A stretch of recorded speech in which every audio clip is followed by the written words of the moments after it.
Breaking news చూస్తున్నాం. మహబూబాబాద్ జిల్లా దంతాలపల్లిలో పెళ్లి బస్సు బీభత్సం సృష్టించింది. అదుపు తప్పి ఇంట్లోకి దూసుకెళ్లింది పెళ్లి బస్సు. బస్సు డ్రైవర్ దేవేందర్ స్పాట్లోనే మృతి చెందితే పలువురికి తీవ్ర గాయాలైనట్లుగా తెలుస్తోంది. ఖమ్మం వరంగల్ ప్రధాన రహదారిపై ఈ ఘటన చోటు చేసుకుంది. ఖమ్మం నుంచి వరంగల్ వైపు వెళ్తుండగా ఈ ప్రమాదం జరిగినట్లుగా తెలుస్తోంది. మీరు స్క్రీన్లో చూస్తున్నారు. మేము చూపిస్తున్నటువంటి విజువల్స్ కానీ చెప్తున్న వార్త కానీ వినడానికి చూడడానికి కొంచెం కష్టంగా ఉండొచ్చు, సున్నిత మనస్కులు గాయపడవచ్చు. వార్తను పూర్తిగా మీకు చేరవేయడమే మా ఉద్దేశం. జాగ్రత్తలు తీసుకోవాలని ఆర్టీవీ సూచిస్తోంది. Viewers description is advised. మనం స్క్రీన్లో చూస్తున్నాం ఘటన జరిగినటువంటి తీరుకు సంబంధించి. ఒక ఇంట్లోకి పెళ్లి బస్సు దూసుకుపోయినట్లుగా తెలుస్తుంది. ఫ్రంట్ పార్ట్ అంతా కూడా పూర్తిగా నుజ్జైపోవడాన్ని మనం గమనించవచ్చు. ఈ నేపథ్యంలోనే డ్రైవర్ ప్రాణాలు కోల్పోయినట్లుగా తెలుస్తుంది. పలువురికి గాయాలయ్యాయి. అయితే అసలు ఈ ప్రమాదానికి గల కారణాలు ఏంటి అనే వివరాలు తెలియాల్సి ఉంది. ఘటనా స్థలం నుంచి మా ప్రతినిధి వెంకటరత్నం లైవ్లో జాయిన్ అవుతున్నారు. అసలు ఎలా జరిగింది ఈ యాక్సిడెంట్ అంతా, ఎలా జరిగింది, ప్రస్తుతం అక్కడ పరిస్థితి ఏంటనేది తెలుసుకుందాం. Venkataratnam, we can see you. అక్కడ మీ వెనక ఉన్నటువంటి బస్సు మాకు క్లియర్గా కనిపిస్తుంది. మొత్తం అంతా ఫ్రంట్ పార్ట్ అంతా కూడా చాలా డ్యామేజ్ అయినట్లుగా. సో అసలు ఈ ఘటనకి కారణం ఏంటి, ఈ ప్రమాదం ఎలా జరిగింది, డ్రైవర్ మృతి చెందినట్లుగా తెలుస్తుంది. ఓవరాల్ డీటెయిల్స్ ఎలా ఉన్నాయి? రాత్రి ఖమ్మంకు పెళ్లికి వస్తున్నటువంటి ఒక పెళ్లి బృందానికి సంబంధించినటువంటి బస్సు ఇది. ఖమ్మం నుండి వరంగల్కు వెళ్ళేటువంటి దారిలో ఇక్కడ ఈ ప్రమాదం జరిగింది. రాత్రి 8:30 ఈ ప్రమాదం జరిగినట్టుగా ఇక్కడ ఉన్నటువంటి వాళ్ళు స్థానికులు చెప్తున్నటువంటి పరిస్థితి. ఒక్కసారి ఎంత దారుణమైనటువంటి యాక్సిడెంట్ అంటే ఒకసారి ఆ డ్రైవరు చూసినటువంటి డ్రైవర్ స్పాట్ అక్కడికక్కడే చనిపోయినటువంటి పరిస్థితి. ఇది రాత్రి అంటే ఆపోజిట్ ఉన్నటువంటి నేపథ్యం. ప్రస్తుతానికైతే ఆపోజిట్ లో ఏ వెహికల్ రాలేదు కాబట్టి ఇంకా పెద్ద భారీ ప్రమాదం తప్పినట్టు. ఈ ఇంట్లో ఉన్నటువంటి వ్యక్తులు కూడా ముందు రూమ్ లో వాళ్ళు భోజనాలు చేయాల్సినటువంటి అది, కానీ వెనక రూమ్ లోకి వెళ్ళి భోజనాలు చేస్తున్నారు. ముందు ఉన్నటువంటి ఒక చిన్న కొట్టు లాంటిది ఉంది. ఇక్కడి నుండి చూసినట్టయితే మొత్తం ఈ వ్యవస్థ అంటే లారీ ముందు భాగం మొత్తం నుజ్జు అయిపోవడము, ప్లస్ ఈ రేకులు మొత్తం లోపలికి చొచ్చుకెళ్ళిపోవడంతో ఆ డ్రైవర్ మొత్తం మెడ కోసుకుపోవడంతో మొత్తం అక్కడ మొత్తం బ్లడ్ ఉంది. అక్కడ చనిపోయినటువంటి అప్పటికప్పుడే స్పాట్ గా చనిపోయినట్టు ఉంది. ఒక్కసారి మనం స్థానికులతో మనం మాట్లాడేటువంటి ప్రయత్నం చేద్దాము. ఏం జరిగింది అనేటువంటి విషయంలో కూడా అక్కడ ఉన్నటువంటి ఆ ఇంటి యజమానులు కూడా ఉన్నారు. ఒక్కసారి మనం మాట్లాడేటువంటి ప్రయత్నం చేద్దాం. ఈ బస్సు తీవ్రత, యాక్సిడెంట్ తీవ్రత చూస్తే చాలా దారుణమైనటువంటి పరిస్థితి కనిపిస్తుంది. ఒక్కసారి బ్రదర్, ఇప్పుడు మీలేనా ఇది? ఏం జరిగింది మీకు? ఎన్ని ఏళ్ళ జరిగింది సంఘటన? 8 వరకు ఇక్కడనే పిల్లలకి ఇట్లా ఆడుకోవడం జరిగింది. అన్నం తినిపించుకోవడం ఉన్నాము. భోజనం చేద్దామని ఇంట్లోకి వెళ్ళినాము. ఆ ఓవర్ స్పీడ్ కారణంగా మామూలుగా 110 మెయింటైన్ చేస్తున్నాడు అంటే వాళ్ళ ప్యాసింజర్ చెప్పడం జరిగింది. ఓవర్ స్పీడ్ కారణంగానే ఇటు ఆయన అదుపు తప్పి ఢీ కొట్టడం జరిగింది సార్. ఓకే. డ్రైవర్ అప్పుడు స్పాట్ అసలు డ్రైవర్ పరిస్థితి ఎట్లా ఉండే అప్పుడు? తగిలిన 5 నిమిషాలకు చనిపోయాడు. వెంటనే చనిపోయాడు. ఇంట్లో మరి ఎవరెవరు ఉన్నారు మీ ఇంట్లో ఆ సమయంలో? అమ్మ, నేను, తమ్ముడు, నా భార్య, 2 పిల్లలు, అందరం ఇంట్లోనే భోజనం చేసే టైం కాబట్టి ఇంట్లోనే కూర్చొని భోజనం చేస్తున్నాం. అంటే కామన్ గా ముందు రూమ్ లో ఉంటారా మీరు ఎప్పటికీ? మొత్తం ఇదంతా వాడుకుంటాం కాబట్టి పిల్లలకు ఉంటది ఆడుకోవడానికి. ఇదంతా బాగా చేసుకొని ఉంటున్నాము. నైట్ టైం భోజనం కావడం కాబట్టి భోజనం చేయడానికి ఇంట్లోకి వెళ్ళాము. ఇప్పుడు ఇంత ఈ ప్రమాదం అంటే అటు వెళ్ళాల్సినటువంటి వెహికల్ ఇటు తెచ్చుకొని రావడానికి కారణం ఏందనుకుంటున్నారు? కారణము ఏదైనా కావచ్చు, కానీ ఓవర్ స్పీడ్ వల్ల అతను ఎటు తిప్పిండో తెలియదు.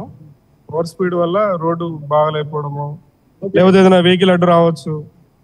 సరే, మనం కొంత స్థానికులతో మాట్లాడదాం. అసలు ఏం జరిగింది అనుకుంటున్నాను ఇక్కడ సిచ్యువేషన్ చూస్తే మీకు ఏమనిపిస్తుంది? రోడ్డు ప్రమాదం వల్ల బాగలేక స్టీరింగ్ అద్దు తప్పినట్టుంది. అలా పోయింది, ఇంట్లో పోయింది బరాబరి. వాళ్ళు ఇంకా ఆ టైంలో బయట ఉండేటోళ్ళు. వాళ్ళు రాత్రి వాళ్ళ భోజనం టైంలో ఇంట్లో పోయినట్టుంది.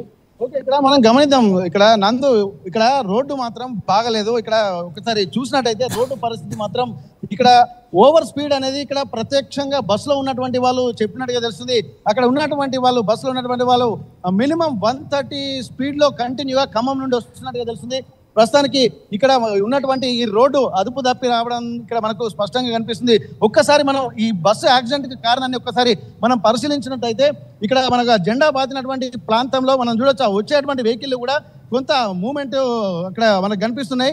ఇక్కడ ఈ ప్రాంతంలోనే ఇక్కడ ఓవర్ స్పీడ్ రావడంతో బస్సు ఇక్కడే ఎగిరినట్టుగా మనకు స్పష్టంగా కనిపిస్తుంది. ఇక్కడి నుండి నేరుగా ఇక్కడికి వెళ్తున్నటువంటి సిచ్యువేషన్స్ అయితే మనం ఉన్నది. ప్రస్తుతానికైతే ఒక్కసారి ఇక్కడ ఈ గుంతలే మనకి ఇక్కడ స్పష్టంగా ఉన్నట్టుగా తెలుస్తుంది.